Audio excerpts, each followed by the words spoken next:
Greetings, mortals. Welcome to Neshae Reads SCP-0632, Intrusive Arachnid Thoughts. I greatly dislike intrusive thoughts with every fiber of my being, but that picture is just too cute. Object Class Euclid. Special Containment Procedures. A live colony of SCP-632 is currently kept in a 20 cm by 40 cm by 20 cm sealed enclosure in the Biological Containment Wing of Site-52. Sufficient amounts of prey insects and water must be administered weekly through a vacuum chute at the side of the enclosure. Both live and deceased samples of SCP-632 must be handled by personnel wearing full-body respiratory protective gear. Skin contact with SCP-632 instances is to be avoided at all times. Personnel reporting headaches, sensations of spider silk on skin, and intrusive thoughts about spiders must submit to MRI scans to determine the presence of SCP-632 manifestation. Affected individuals are to be sedated and restrained before the onset of late-stage manifestation, and any newly formed SCP-632 instances are to be surgically removed. How does one surgically remove intrusive thoughts? Uncontained instances of SCP-632 in the wild are to be destroyed on site. Description: SCP-632 is a type of arachnid that reproduces via unconventional means. Mature instances measure 10 to 15 mm in length and are highly social, living in colonies numbering up to 500 individuals. While the exoskeleton of SCP-632 instances is composed of a substance resembling calcified fat, the interior is almost entirely derived from differentiated human brain tissue. Brain spiders. SCP-632 is unusual among arachnid species in that both male and female SCP-632 are physiologically similar.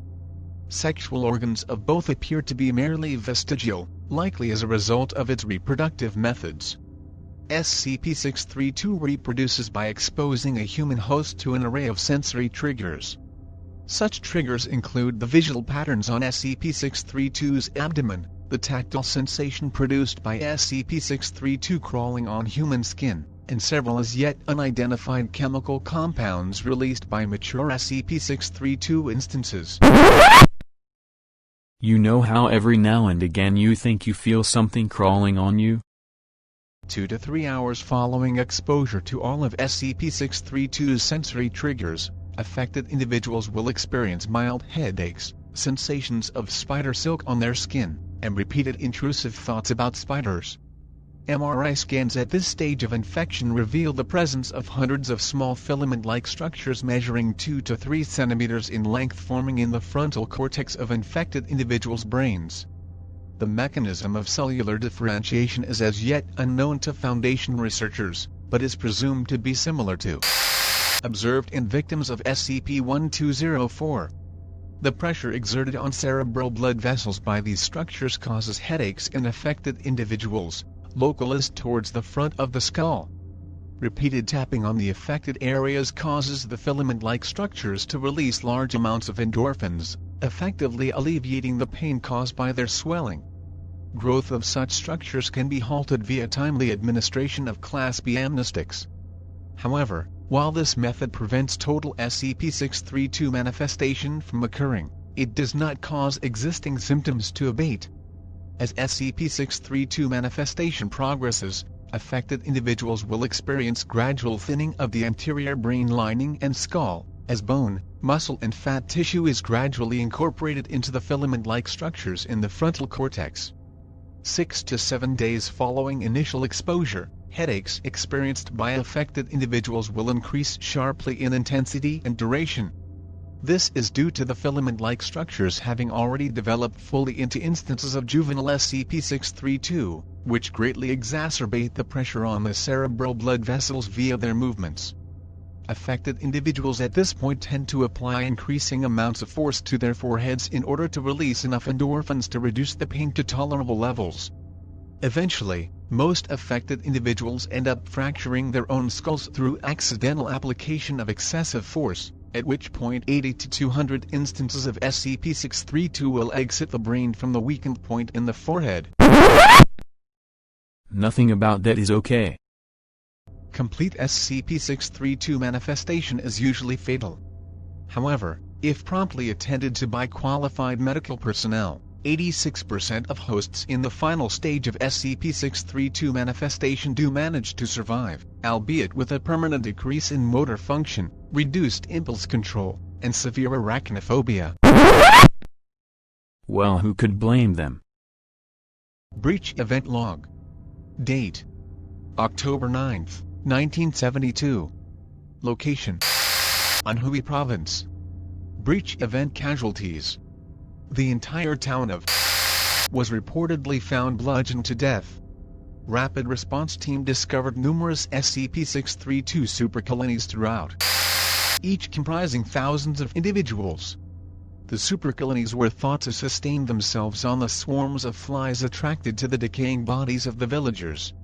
106 dead, 23 injured. Date: January 30, 1999. Location: Suisheng, Anhui Province. Breach Event Casualties: Wang Zai, an employee of the Ministry of Agriculture, collapsed at a clinic in downtown Suisheng after reporting to have suffered from chronic headaches. Wang fractured her skull against a concrete wall, resulting in numerous SCP-632 instances breaching her cranial cavity and causing 28 people to be exposed to their sensory triggers.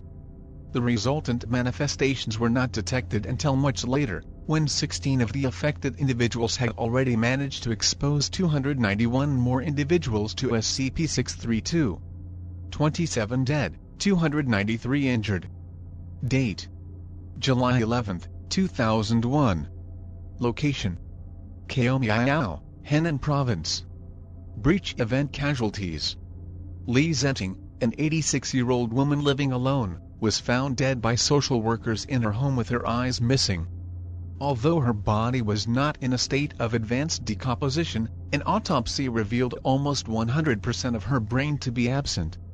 Foundation agents embedded in the pathology department of hospital gained access to the scene and discovered an SCP-632 colony residing in the ceiling board above Li's bed.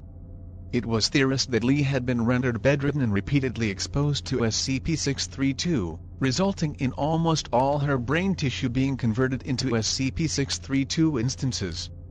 The instances then apparently exited her skull through her eye sockets, as Li was too weak to fracture her own skull. 1 dead, 5 injured. That was way less cute than that photo led me to believe. That is nightmare fuel horrible.